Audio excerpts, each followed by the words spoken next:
Hi everyone, Pam here from Creative Homescaping. Are you looking for ways to organize your home on a budget? Well, I am going to be starting a series on how to repurpose items you get for free and use them to get yourself organized this year. So if that interests you, then stay tuned.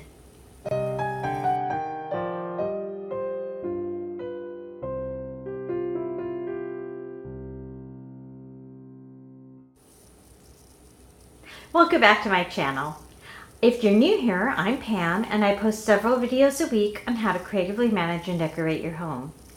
In this series, I'm going to be showing ways that you can repurpose items you get for free and use them as organizational products in your home so that you're not spending any extra money or very minimal amount of money on getting your home organized, or even using items that you might recycle as decor pieces.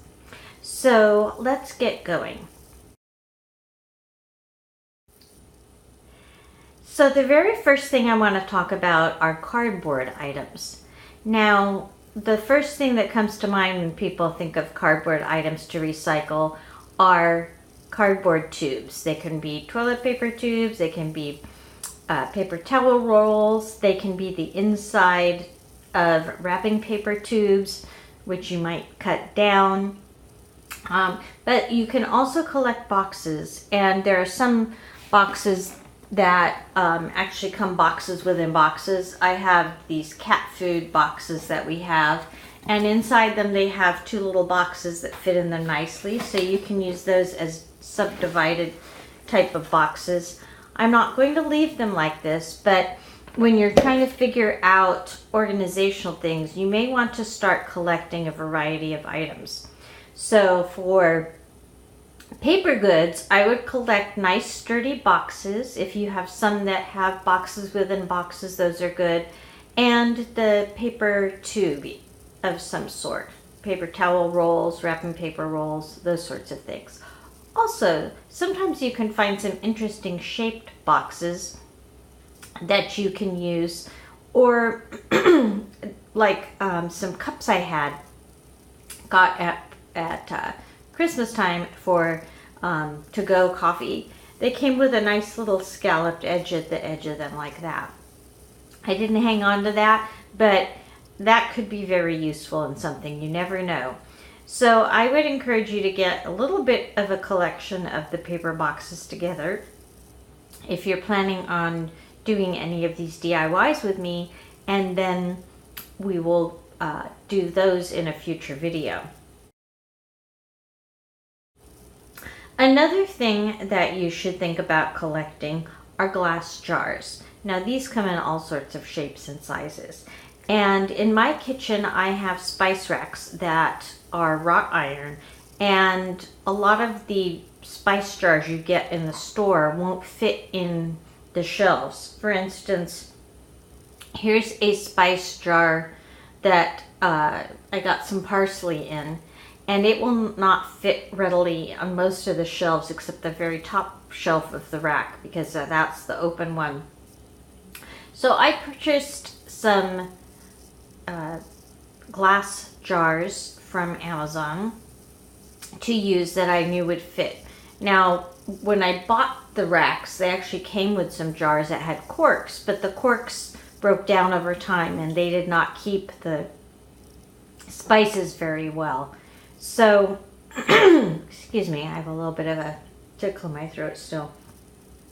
So what I typically do is buy the spices and then I decant them. However, you can reuse these somewhere else. And I am going to reuse these, which are larger, potentially at my coffee bar to put things like cinnamon and nutmeg at the holidays, maybe something else. And these are nice because they just have a little adhesive label that I can remove very easily. And then it's open. And then you can paint the top or put a sticker over the top. We'll do this in a future video, but there's another way that jars come, and that's with a paper wrapper. And so if you're planning on collecting glass jars to use for spices or other things, I wanted to go over with you how to remove that paper. So stay tuned. Okay, so here's what my spice jars look like that fit in my rack. And as you can see, I've used my label maker here, and this one says Italian seasoning. But I don't have enough of these to fill up the bottom of one of the racks. I have 2 racks, one on either side of my stove out. And what I've decided to do is anything that's a blend like this, Italian seasoning, I am going to move those into another type of jar so I know I can visually differentiate between single spices and those that are blends. And these Trader Joe's spice bottles actually do fit my racks, but I don't want to use them as is because they don't have all the blends I need. So I want to remove these labels, and these are paper labels and they are glued all around. So in order to prep a bottle like this, I soak it in water. And what I do, in this case I'm taking a glass and I put water, I put the jar in there without the lid, I put water inside of the jar so that it weights it down, it doesn't float, and then I have water around it so it can soak off the paper label. Then, once soaking, hopefully most of the paper will have disintegrated or come off. There may be some adhesive left, so then I just take some Goo Gone and use that to remove the label. So if you're going to be collecting jars and you have some where the label seems to be stuck on, that's the method to use to remove the labels. And I would recommend as you're collecting the jars that you do this. Now, if you have a larger jar, like this Bertolli one, it's a very nice shape on it. Has these little edges on it. If you're collecting something like this, which could be used as a vase if you take the lid off, then I would recommend you use your dish pan or your sink. Put the water inside of it so it can stand up, and then put the water up to where it covers the label.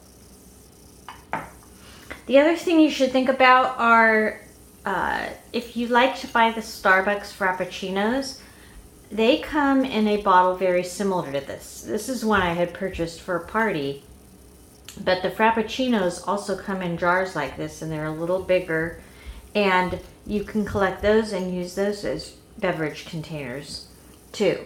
So those are types of glass jars that you should consider repurposing, and you basically get them for free.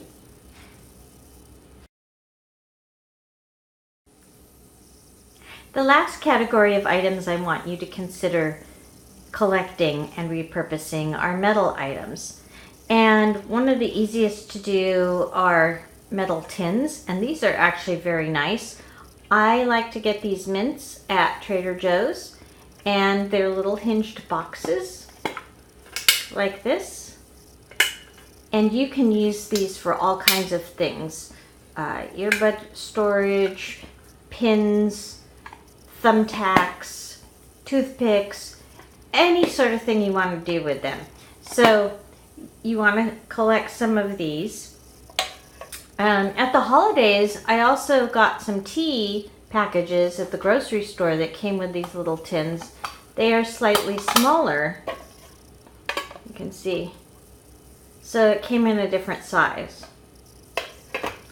And then I have these mulling spices. This was something I bought all together in a package. And you can use it to make mulled cider or mulled wine. It's a blend all mixed together, so you don't have to create your own blend. Now, I may keep this one as is to just reuse to create my own mulling spice blend.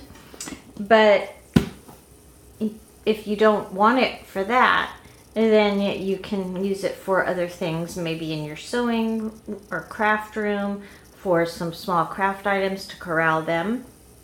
So those are types of metal things that you might already have on hand, or you might get as gifts that you can repurpose that have lids. But the other thing you might want to consider doing is saving a few cans that you get things in. Now, some cans you have to open with a can opener, and this inner edge here can be very sharp. So I wouldn't recommend saving those. But I'm actually standing in front of my pantry, and I'm going to show you where these came from. This can does not have the sharp edges, and the reason is this was a diced tomato can from Costco. I got the big package to use these tomatoes in my crock pot for different things.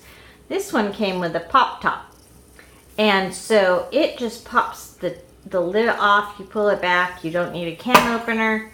And the nice thing about it is this inner edge here is not rough, so you're not going to cut yourself on this can. So if you want to use these cans for things, that's a lot nicer than having to worry about a sharp edge. So hopefully now you have an idea of some useful things that you can get for free and repurpose into items you can use in your home. In future videos, I will show you how I'm going to repurpose those items, and maybe some other ones, into items that I will be using to organize my home without having to spend any additional money over and above the items I originally bought those things for. So if you think you might join in along with me on this organizational journey, I hope you will leave me a comment down below. Let me know if you are intending to do that. Again, I'm not going to be making playlists of this, but I think it'll be fun if we do this together. So I would like to know if you're going to do this as well. And if you like this video, I hope you'll consider giving me a thumbs up. That way I know you like the type of content I'm bringing to you. And again, if you're new to my channel, I post several videos a week on how to creatively manage and decorate your home. So I hope you'll join us in our community and hit that subscribe button down below, or the icon in the corner, so that you will get notified when I post new videos. Thank you all for tuning in, and I'm very excited to start this series as well as some of the other ones that I'm doing, and I hope you will come back and see me next time. Take care, everyone. Bye-bye.